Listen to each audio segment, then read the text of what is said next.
Joining me now on the panel, Bill Tucker, Newsmax contributor and former CNN reporter, and Rick Ungar, senior political contributor with Forbes.com and co-host of Steele and Ungar on SiriusXM.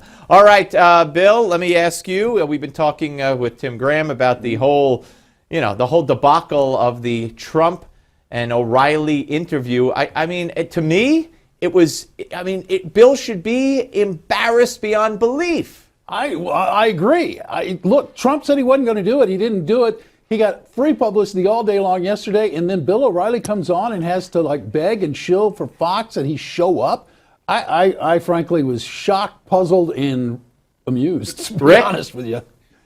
This is going to be a very short segment, guys. We all completely agree. It was insane. Oh my God! I watched this and I'm like, what is he doing? It was so weird. And not only that, he trashed Megyn Kelly. Yes, to Bill O'Reilly, and Bill O'Reilly said nothing.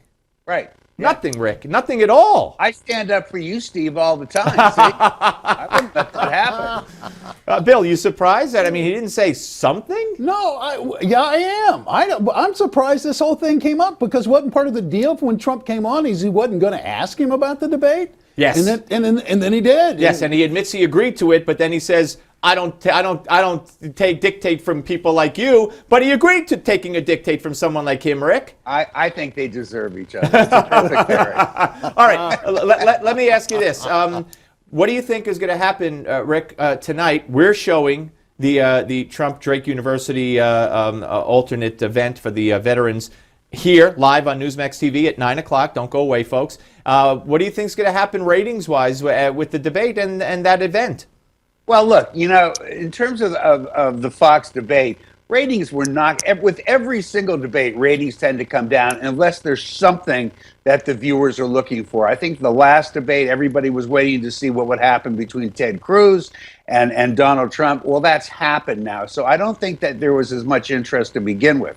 Now, it will cost some ratings with Donald Trump not being there. But, when did debates become about ratings? Debates are supposed to be a job interview with the American public. But Bill, Donald Trump turned it into a ratings issue. But Bill, a lot of people, you say looking for something. Megyn Kelly, Donald Trump, part two, it would have been through the roof. Maybe. Yeah. Rick, though, it's TV. That's what it became about ratings, is when he started putting it on TV. It's ridiculous. The American public doesn't care about ratings. Well, no, but they care about, it'd be interesting to see how much the American public cares about the debate now versus Trump's event, which again will be live. What's a shame is that you have people in Iowa who are just tuning in this week. Not uncommon for Americans to wait until the very end to focus, and they are not going to get to hear from Donald Trump. Wait a minute, did you write Bill O'Reilly's script? He's right about that. But here's my prediction on this. I predict the first 10 minutes of this debate will spike in terms of ratings. Oh, yes. As people turn over to see, is he going to show? Is he not going to show? But then they'll come right here to Newsmax to watch Trump. All right, let me ask you guys. Hillary Clinton today has reportedly said, well, she was requesting a debate, okay, kind of an unsanctioned debate. Bernie Sanders has said, okay, I'll debate you in New Hampshire as you like, but I also want to debate in March. I also want to debate in April, and no more of this weekend and holiday nonsense where nobody's watching. And reportedly, Rick, Hillary has said, okay.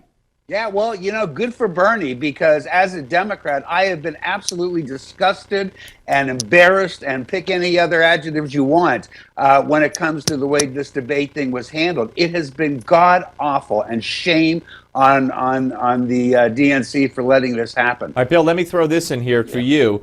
Susan Sarandon, backing Bernie, says, what has Hillary done that we're bragging about? How has she led? Tim Allen, and I don't know much about Tim Allen's politics, I have to admit. He's Republican. But, okay, so he actually said the Clintons are like herpes. Just when you think they're gone, they keep coming back. Then there's a New York Times story today. Patrick Healy, it's Bill Clinton. It's still Bill Clinton, but the old magic seems missing. Bill, I'm telling you, Hillary seems to be in a lot of trouble. Oh yeah, I think we can all agree here. Rick and I both. Hillary's feeling a little bit of the burn, as a matter of fact. Truthfully. And then who cares what Hollywood celebrities think? I think it's funny that Tim Allen, the comedian, is funny, but I really couldn't care less what Susan Sarandon or Tim Allen think in I'm terms of fascinated candidates. that he knows so much about the lifespan of herpes, but that's a separate issue. Well, he was in jail, I Rick. think that's a good place to end it, guys. Rick Ungar, Bill Tucker, thank you very much. Folks, we'll be taking your calls if you want to speak to me live on the show. Call 877-NEWSMAX. That's 877-639-7629. We do it every night. We want to hear from you. Also tonight, join me 9 p.m. Eastern for Donald Trump's fundraiser from Drake University, and then 10:30, the post-debate show.